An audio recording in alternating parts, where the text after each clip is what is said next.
ఎన్ gold buyers మీ కష్టాల్లో నమ్మకమైన మీ ఆత్మీయ నేస్తం.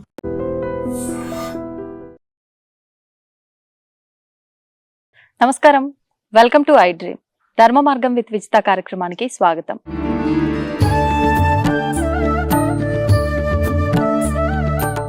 నమస్కారం అండి. జై శ్రీరామమ్మ. ప్రస్తుతం ఒక పెద్ద సమస్య అందరికీ కూడా చాలా వరకు ప్రతి ఒక్కరికి ఉండే సమస్య ఏంటంటే ఆర్థిక పరమైన ఇబ్బందులు.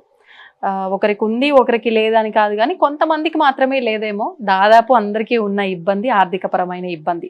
మరి ఈ ఇబ్బందులు పోవటానికి అసలు ఏం చెయ్యొచ్చు? ఆర్థిక పరమైన ఇబ్బందులు ఒకటే కాదు, ఒక కుటుంబాన్ని తీసుకుంటే వివాహం వయసు వచ్చిన వివాహానికి అంటే ఇంకా కాకుండా ఆలస్యం అవుతున్న వాళ్ళని చూస్తున్నాము. ఫైనాన్షియల్గా వాళ్ళ ఇంట్లో ఇబ్బందులు ఉన్న వాళ్ళని చూస్తున్నాము. ఆరోగ్యపరంగా ఇబ్బందులు ఉంటున్నాయి. ఒక్క కుటుంబాన్ని, మిడిల్ క్లాస్ కుటుంబాన్ని కనుక మనం తీసుకుంటే 3-4 రకాల ఇబ్బందులు ఆ ఒక్క ఇంట్లోనే మనకు కనిపిస్తున్నాయి. ఇలా తీసుకుంటే సమాజం మొత్తంలో చాలా మంది ఉన్నారు ఇలా ఇబ్బందులు పడుతున్న వారు. అటువంటి వారికి ఏదైనా మంచి పరిహారం కానీ, లేదు మన పురాణాల ప్రకారంగా కానీ, లేదు అనంటే ప్రతి ఇబ్బందికి కూడా నవగ్రహాలకు సంబంధించి ఎన్నెన్నో విధానాలు ఆచరిస్తూ ఉంటాము. అలా చేయటం వల్ల ఇవన్నీ తొలగిపోతూ ఉంటాయి, బాగుంటుంది అని అంటూ ఉంటారు. అలాంటిది ఏదైనా ఉంటే వివరించండి. జై శ్రీరామ్. శ్రీరామభద్రాయ నమః. అన్నిటికీ ఏకైక మార్గము భగవంతుడు. భగవంతుడు అంటే ఎవరు? ఆపదలను తొలగించేటువంటి స్వామి. ఆపదలే కదా, అంతే. ఆర్థికంగా సమస్య వచ్చింది అంటే ఆపద వచ్చినట్టే. రుణ బాధలు పోతలేవు అంటే ఒక రుణం వెళ్ళినా కూడా మరల తిరిగి కొత్త రుణం అవుతూ ఉంటుంది. అంతే. అందుకనే గట్టు మీద గడ్డి, ఈ రుణం కూడా అలానే పెరుగుతూ ఉంటుంది. అంటే ఏ విధానంగా పెరుగుతుందో ఇలాంటి రుణ బాధలు తొలగిపోవాలన్నా, తర్వాత కుటుంబంలో అన్ని సమస్యలు తొలగిపోవడానికి ఏకైక మార్గం మనకు శ్రీమద్ రామాయణంలో అనుగ్రహించారు. శ్రీమద్ సుందరకాండ పారాయణము. అవకాశం ఉన్నటువంటి వారు శ్రీమద్ సుందరకాండ పారాయణము 68 సర్గలు చేసుకోవడం ద్వారా రోజు కూడా కనీసం ఒక సర్గ చొప్పునైనా, లేకపోతే వాళ్ళకి శక్తి ఉంటే, ద్రవ్యం ఉన్నటువంటి వారు, ఆర్థిక స్తోమత ఉన్నటువంటి వారు సంపూర్ణ శ్రీమద్ సుందరకాండ పారాయణం చేయించుకుంటే 3 వర్షై 3 మాసై అంటే ఒక 3 నెలల్లోనే దానికి తప్పకుండా మార్గం దొరుకుతుంది పండితులతో చేయించుకుంటే. ఇది సామాన్యులు కూడా చేసుకోవచ్చు, ఎవరికి వారు కూడా చేసుకోవచ్చు. కొంచెం రోజు కూడా వారి యొక్క ధర్మాలు ఉంటాయి కదా, ఉద్యోగ ధర్మం, వ్యాపార ధర్మం, వ్యవహార ధర్మం, అవన్నీ కూడా వదులుకొని చేయడం అంటే కష్టం అవుతుంది. ఒక 3 రోజులు పండితులతో చేయించుకోవచ్చు. లేదు అంటారు అనుకోండి, శక్తి లేదు, మధ్య తరగతి వాళ్ళు ఉన్నారు, చాలా మంది మధ్య తరగతి వాళ్ళు ఉన్నారండి. అసలు ఎవరికి వారు చేసుకుంటేనే అద్భుతమైనటువంటి ఫలితం. ఎందుకంటే కలియుగంలో ఎవరికి వారే ధర్మాచరణ చేయాలి. మన ఆహారం మనం తీసుకుంటేనే కదా మనకు శక్తి వచ్చేటువంటిది. అట్లా మన మీద ప్రేమ తల్లికి ఉంటుంది, అందరికి ఉండాలని లేదు కదా. ఏదో ద్రవ్యానికి చేసి వెళ్తారు, వారిని తప్పు పడతలేం మనం. వారికి ఏదో ద్రవ్యం ఇచ్చి సత్కరించాలని చెప్పారు పండితులకు వారికి. కానీ మనది మనం ఒక హనుమంతుని నమస్కారం చేసుకోవడం, మనకు చేసుకోవడానికి కూడా ఒక మార్గం ఉన్నదండి. ఒకే ఒక శ్లోకం అంది. ఆపదామపహర్తారం దాతారం సర్వసంపదాం లోకాభిరామం శ్రీరామం భూయో భూయో నమామ్యహం. ఇది ఆపదుద్ధారక స్తోత్రం అని మనకు కలదు. అందులో ఉన్నటువంటి ఈ శ్లోకం చాలా పవర్ఫుల్ అండి. ఆపదామపహర్తారం దాతారం సర్వసంపదాం అంటే ఒక్క సంపద కాదు, నువ్వు ఏది కోరుకో, ఇది ఒక కల్పవృక్షం లాగా అనుగ్రహిస్తుంది ఈ శ్లోకం. అందుకనే ప్రయాణం చేసినప్పుడు కానివ్వండి, లేదు నాకు ఈ సమస్య ఉన్నది అని చెప్పి దీన్ని భగవంతుడి ముందట కూర్చొని 32 అక్షరాలు 32 సార్లు ఒక మండల దీక్షగా 41 రోజులు చేసి భగవంతుడికి విశేషంగా తేనె కానివ్వండి, దానిమ్మ పండు ఉంటుంది కదండి, దానిమ్మ పండు కానివ్వండి, అందులో బాదము, తర్వాత ఆ ఎరుపు రంగు సంబంధమైనటువంటి వస్తువుల్ని నివేదన చేసి, ఇది ఒక 32 శ్లోకాల నుండి వచ్చినటువంటిది ఈ మంత్రం అండి. 32 శ్లోకాల నుండి వచ్చినటువంటి మహామంత్రం ఈ ఆపదామపహర్తారం దాతారం సర్వసంపదం. అలా 48 రోజులు ఎవరైతే చేస్తారో మండల దీక్షగా చేసి ఆ రాముడికి, ఆ హనుమంతుడికి నివేదన చేసి ఇంట్లో ఉండేటువంటి వారంతా కూడా ప్రసాదం తీసుకోవడం ద్వారా ఖచ్చితంగా ఆ ఏ సమస్యలు అయితే ఉన్నాయో ఆ సమస్యలకు పరిష్కార మార్గం దొరుకుతుంది. 41 రోజుల్లో పరిష్కారం అయినా కూడా కావచ్చు, ఆశ్చర్యపోనవసరం లేదు. ఏదైనా కూడా విత్తనం పెట్టగానే పండు వస్తుందా? రాదు కదా. ఖచ్చితంగా మనము ఆ విధానంగా భక్తిగా శ్రద్ధతో ఎవరైతే చేస్తారో వారికి తప్పకుండా ఫలిస్తుంది. ఈ శ్లోకము కూడా ఆర్తానాం ఆర్తిహంతారం భీతానాం భయనాశనం ద్విషతాం కాలదండం తం రామచంద్రం నమామ్యహం.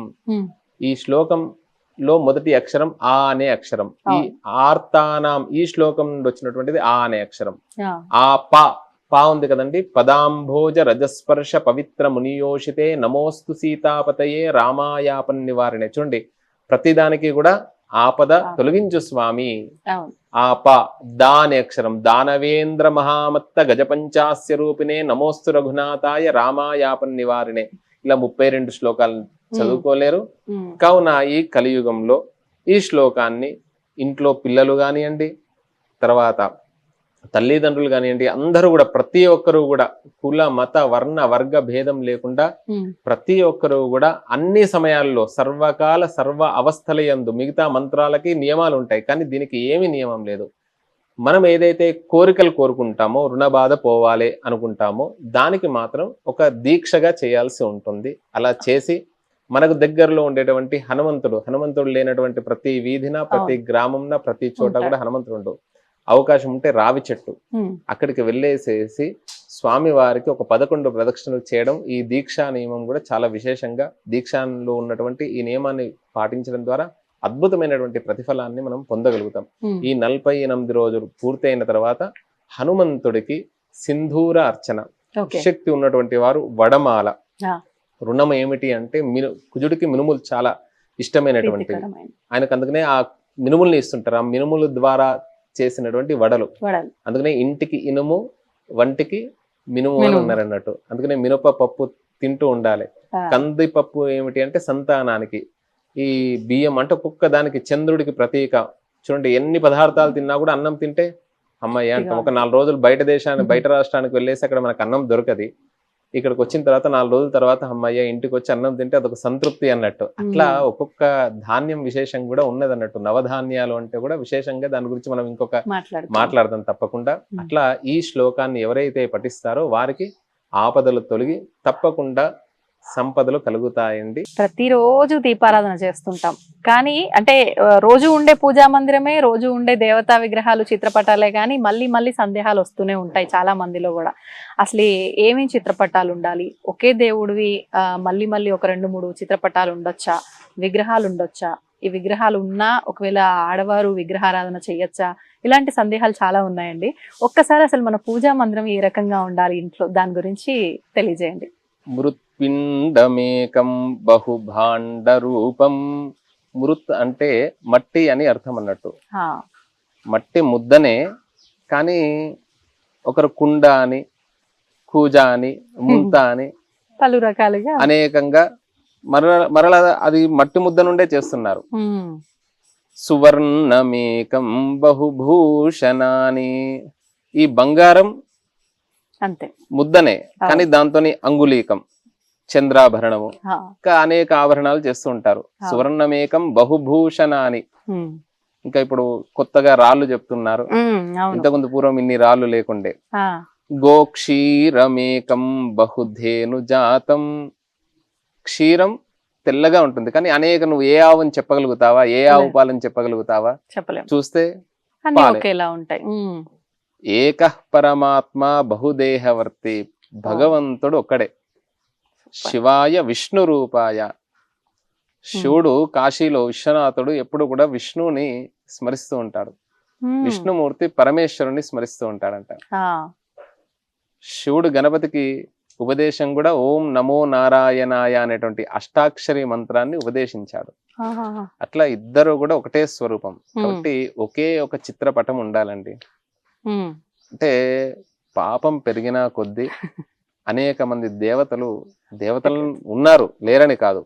ఒక్కొక్కరి రూమ్ కు వెళ్తే ఆ చిత్రపటాలు, ఆ విగ్రహాలు చూస్తే అసలు వీళ్ళు కనీసం రోజు చేస్తున్నారా, నెలకోసారి చేస్తున్నారా, లేకపోతే దీనికి ఒక ప్రత్యేకంగా ఒక అర్చకుడిని రోజు. పెట్టుకుంటున్నారా మనకు తెలుస్తలేరు.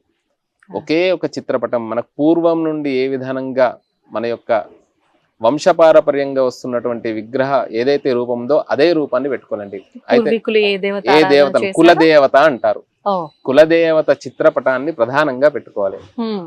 మాకు కొంతమందికి కలియుగ దైవమైనటువంటి వెంకటేశ్వర స్వామి వారు, వెంకటాద్రి సమం స్థానం బ్రహ్మాండే నాస్తి కించన వెంకటేశ సమో దేవో నభూతో న భవిష్యతి. అసలు కలియుగంలో ఆ వెంకటేశ్వర స్వామిని చిత్రపటం ప్రతి ఒక్కరి ఇంట్లో ఉంచుకోవాల్సిందే.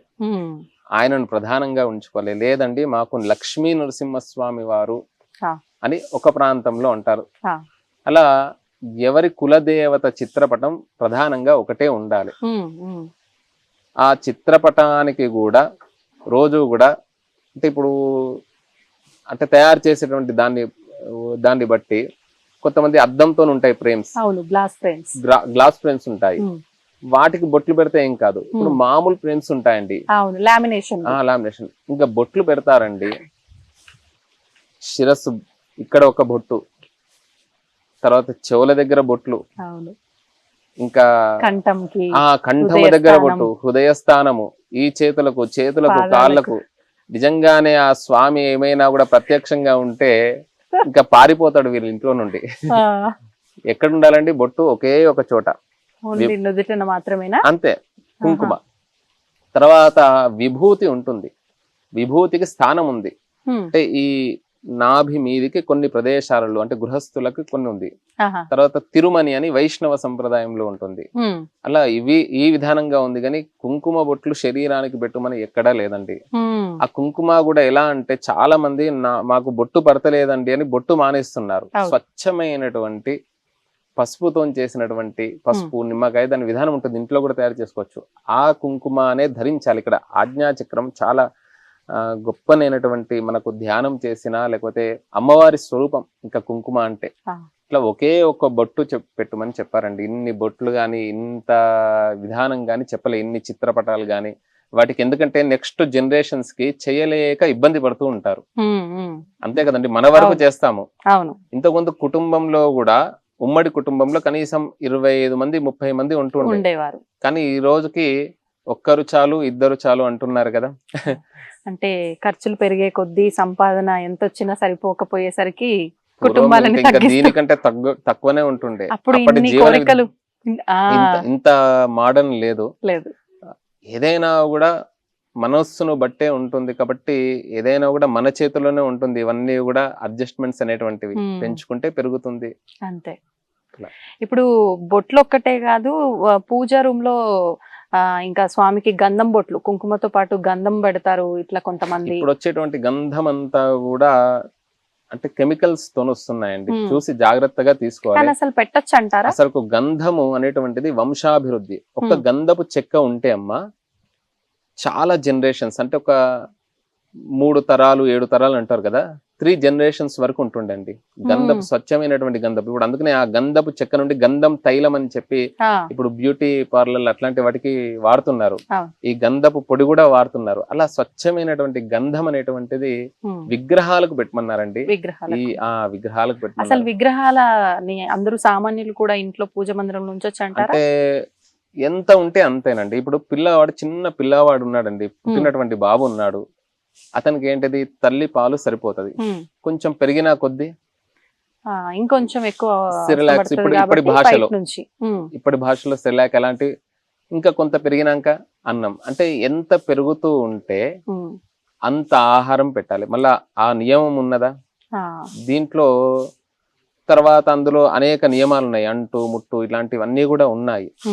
వీలైనంతగా విగ్రహారాధన ఏమిటి అంటే నిగ్రహం గురించే. మిగతా వారికి అటు ఉపాసనాపరంగా ఉన్నటువంటి వారికి అది పర్వాలేదు. దేవాలయాలలో ప్రమాణం ఉంటుంది, కొలతలు ఉంటాయి, ధ్వజాయమని, తర్వాత ఈ విధానంగా దేవాలయ కొలత ఉంటుంది. ఆ వాస్తు వేరే. ఇంట్లో మాత్రం అంగుష్ట ప్రమాణం, ఏదైనా ఒక విగ్రహం పెట్టుకుంటే అంగుష్ట ప్రమాణం కంటే ఎక్కువగా ఉండకూడదు అని అంటారంటే. ఏ విగ్రహం అయినా పెట్టచ్చా? అమ్మవారిది గానీ వాళ్ళ కులదేవత ఇష్టదేవత ఉంచచ్చు. ఇంకా వాళ్ళు తెచ్చుకుంటే ఏదో షో కేస్ లో ఏదో సీతారామ పరివారం అని, వెంకటేశ్వర స్వామి పరివారం అని అలా షోకు పెట్టుకోవచ్చు. కానీ పూజ అనేటువంటిది చాలా కష్టమైనటువంటిది. అంటే దానికి అనేక నియమాలు ఉన్నాయి. ఉమ్, ఎంత ఉంటే అంత నివేదన, అంత ఆ. ఆరాధన, ఆ, తర్వాత చేయలేకపోతూ ఉంటారు. అవును. ఇప్పుడే మనం చూస్తున్నాం, అవును.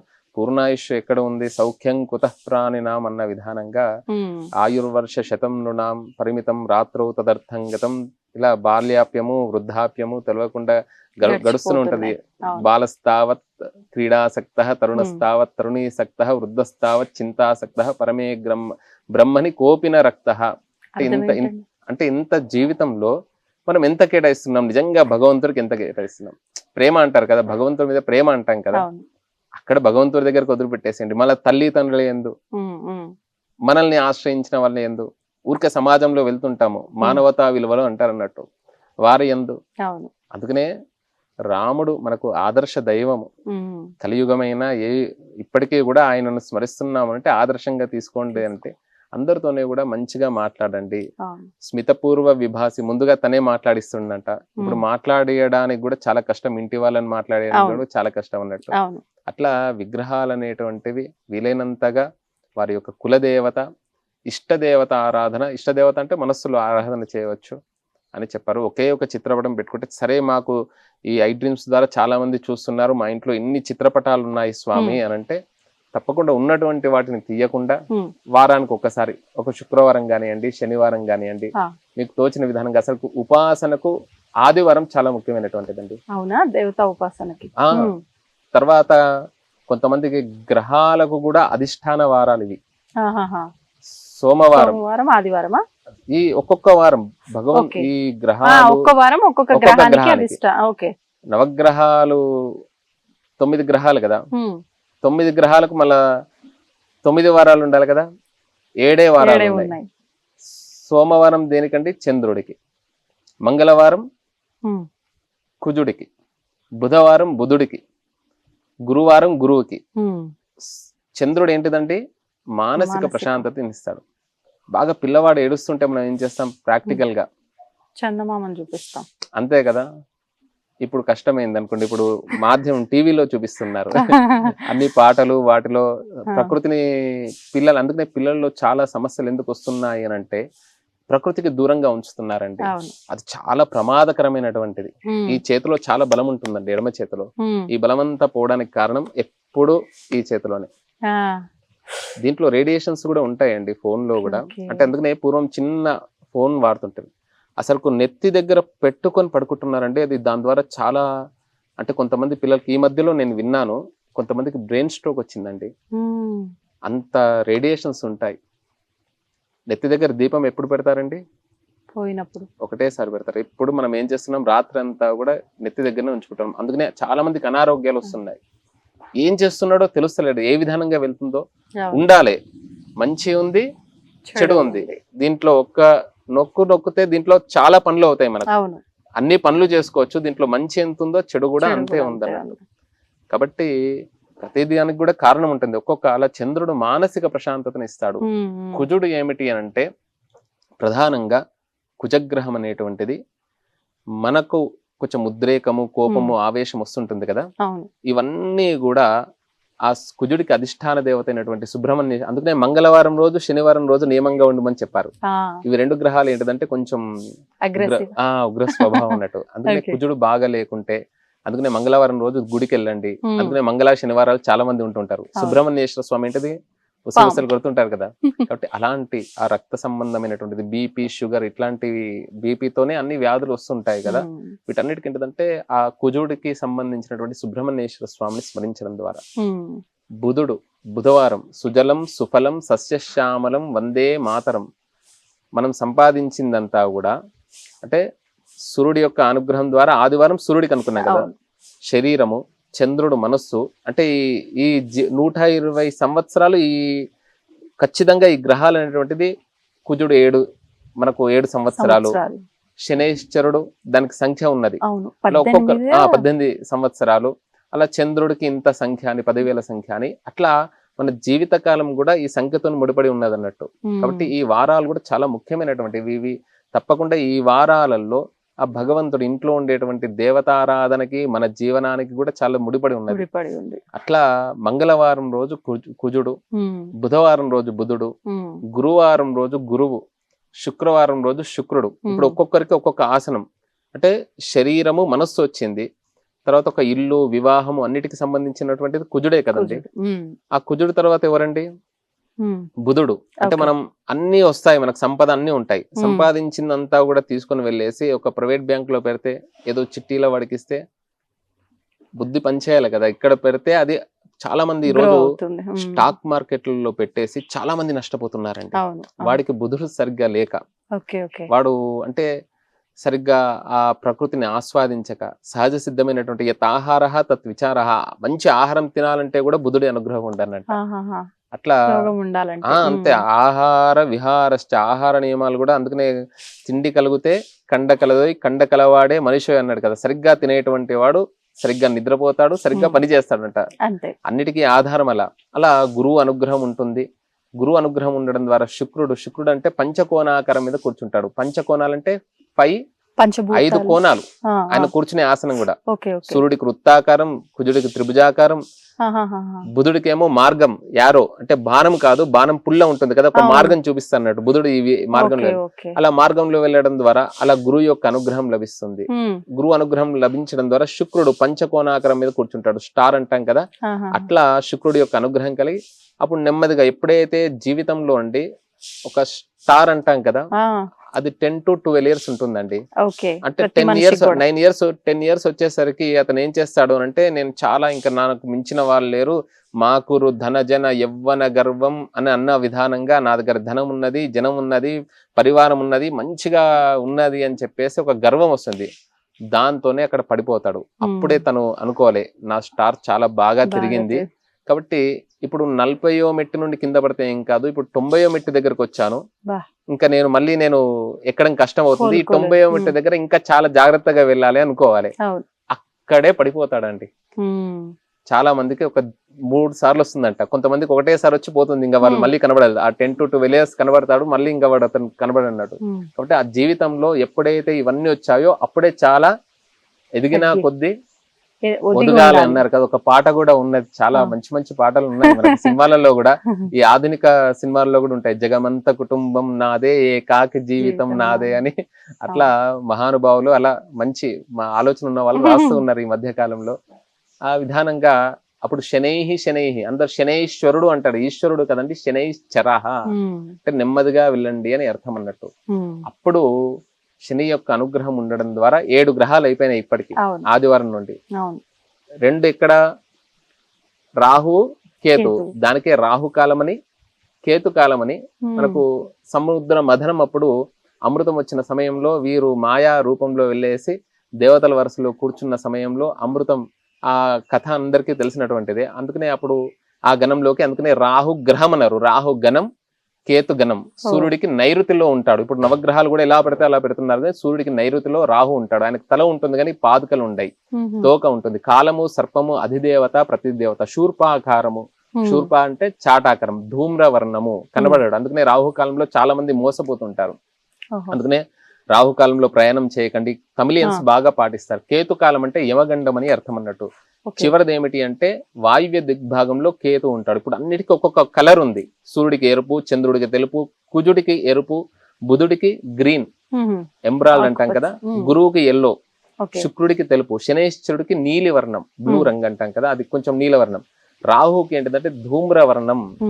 కేతువుకి ఏమిటి అంటే జీవితంలో కూడా ఇవన్నీ మిక్స్ అంటారు కదా, ధ్వజాకార మండలే అంటే ఫ్లాగ్ అంటారు కదండి, పతాకం గుర్తు. పతాకం అంటే ఏంటిదండి, విజయానికి సంకేతం. మానవ జీవితంలో కూడా మేము ఇన్ని చిత్రపటాలు పెట్టాము, ఇన్ని పెట్టగానే పని అయిపోతుంది కదా. నువ్వు పాపం చేసినంత సేపు కూడా నీ కర్మ నువ్వు అనుభవించాలి. కర్మాను గోగచ్చతి జీవకేకః, ధర్మాను గోగచ్చతి జీవ ఏకః. కర్మ, మనం చేసినటువంటి కర్మ మాత్రమే మన ఎంబడొస్తుంది, మనం చేసినటువంటి ధర్మం మాత్రమే మన ఎంబడొస్తుంది. ఎంత జీవితం అండి, ఇన్ని వేల సంవత్సరాల్లో 4,32,000 సంవత్సరాలు కలియుగం అయితే అందులో మనది ఎంత, 120 సంవత్సరాలు. చాలా చిన్నది. మీరు అట్లా అనుకుంటే ఇంకా దీనికంటే రెట్టింపు ద్వాపర యుగం 8,64,000 సంవత్సరాలు, దీనికంటే 3 12 లక్షల చిలుకు త్రేతాయుగం, దీనికంటే 4 కృతయుగం 16 లక్షల. ఈ 4 యుగాలు కలిపితే ఒక మహాయుగం. ఇలాంటి 71 మహాయుగాలు మనం కలపడం ద్వారా ఒక మన్వంతరం అవుతుంది. 14 మన్వంతరాలంట. 14 మన్వంతరాల్లో ప్రస్తుతం ఉన్నటువంటిది వైవస్వత మన్వంతరే. అంటే అన్ని లక్షల అన్ని వేల సంవత్సరాలు మీరు కేవలం కలియుగానికి వచ్చేసరికి ఇలా అన్నారు. ఇప్పుడు కలియుగంలో కూడా ప్రస్తుతం 7వది మన్వంతరం. 7 మన్వంతరాలు అయినాయి. ఈ 7 మన్వంతరాల్లో కూడా ప్రస్తుతం ఉన్నటువంటి కలియుగంలో కూడా ప్రథమ పాదే అంటారు సంకల్పంలో. ప్రథమ పాదం అంటే ఏంటిది? 4,32,000లో 1,20,000 లో కూడా పూర్తి కాలేదు. ఇంకా 2వ పాదం, 3వ పాదం, 4వ పాదం. ఇంకా మన జీవితం అతల లోకానికి వెళ్తామా, భూలోకం మీదకి వెళ్తామా? కానీ ఎవరు భయపడిన అవసరం లేదు. ఒక్కసారి మానవ జన్మ వచ్చింది అని అంటే ఖచ్చితంగా ఇంకా ముందుకే వెళ్తాం. కడుపులో ఉన్నప్పుడు బయటకు వచ్చిన తర్వాత తల్లి ఏ విధంగా అందరినీ పరిచయం చేస్తుందో, భగవంతుడు కూడా మనం ఆరాధించేటువంటి కులదేవత కానివ్వండి, ఇష్టదేవత కానివ్వండి, మన యొక్క పూర్వీకులు చెప్పిన విధానంగా కానివ్వండి, సకల దేవతలను ఆరాధించండి. ఎవరిని కూడా విమర్శించకండి, దూషించకండి. ప్రతి ఒక్కరిని కూడా ఆరాధించండి. ఏ దేవతా మూర్తులు ఉన్నారో భగవంతుడి యొక్క సృష్టేనండి. ఏదైనా కూడా భగవంతుడి సృష్టే. దృష్టిని బట్టి సృష్టి ఉంటుంది అంటారు కదా. అలాంటి మంచి జ్ఞానం కాబట్టి ఆ చిత్రపటంలో ఏమిటి, ఒక్కొక్క చిత్రపటంలో మీరు ఇన్ని దేవతామూర్తులు ఉన్నాయంటే అందులో మంచి తీసుకోండి. వీలైనంతగా ఒక్క మంచి చిత్రపటాన్ని పెట్టుకోండి. కన్ఫ్యూజ్ కాకండి. ఇష్ట దేవతను ఆరాధించండి, కులదేవతను ఆరాధించండి. విగ్రహాలు కూడా అన్ని విగ్రహాలు పెట్టకండి. ఒకే ఒక పటాన్ని పెట్టండి. రోజు మీరు అంత చేశారు, అన్ని చిత్రపటాలు పెట్టారు, కనీసం 10 నిమిషాలు దేవుని గదిలో కూర్చోకుంటే ఎట్లా అండి? కనీసం వారానికోసారైనా కూర్చుంటున్నారా? నెలకోసారైనా కూర్చుంటున్నారా? పండుగలు వస్తే ఊరికే వెళ్తారు, ఒక దండం పెడతారు, ప్రదక్షిణ చేస్తారు. అది కూడా అర్చకుడు వస్తే. ఇలా మీరు ఎంత దేవుని గది ఎంత విశాలంగా ఉంది అని కాదు, ఎన్ని ఫోటోలు పెట్టాము, ఎన్ని విగ్రహాలు ఉన్నాయని కాదు, అసలు మనం ఎంత కేటాయిస్తున్నాం దేవుని గదిలో, మనం దేవుని పూజా గదిలో మనం సమయాన్ని ఎంత కేటాయిస్తున్నాము అనేటువంటిది చాలా ముఖ్యమైనటువంటిది. అంతమందిని పిలుస్తాము, వాళ్ళని మనం గౌరవించాలి కదా. కనీసం నీళ్ళో పాలో ఛాయనో మీరు భోజనం పెట్టకండి, పంచభక్ష పరమాన్నాలు పెట్టకండి, గౌరవించాలి కదా. కావున మనం ఏ చిత్రపటాన్ని పెట్టుకుంటామో, ఏ దేవతను ఆరాధిస్తామో వారికి ఒక నమస్కారం. రోజు కూడా ఒక 10 నిమిషాలు. గురువులు చెప్పిన విధానం ఏమిటి అంటే, నాకు 30 సంవత్సరాలు ఉన్నాయంటే 30 నిమిషాలు భగవంతుడి యొక్క రూమ్ లో కూర్చోండి. 40 సంవత్సరాలు ఉంటే 40 సంవత్సరాలు 40 నిమిషాలు. అట్లా మొత్తం గంటలు కూర్చోమని కూడా చెప్పలేదు. ఉదయం ఒక 30 నిమిషాలు, సాయంత్రం ఒక 30 నిమిషాలు, ప్రాతః-సంధ్య, సాయంత్రం 24 గంటల్లో ఒక గంటే కేటాయించమన్నారు. ఒక గంట. అది మన గురించి మనం అంటే అసలు ఈ రోజు మనం అనుకుంటున్నాం, నేను పిల్లల గురించి కేటాయిస్తున్నాను, లేకపోతే నేను ఫ్యామిలీ గురించి కేటాయిస్తున్నాను, కెరియర్ గురించి కేటాయిస్తున్నాను అనుకుంటున్నాం. కానీ అసలు మనమే సరిగ్గా లేకుంటే నువ్వు ఎంత సమయాన్ని నువ్వు వెచ్చించి ఉపయోగం ఉంది?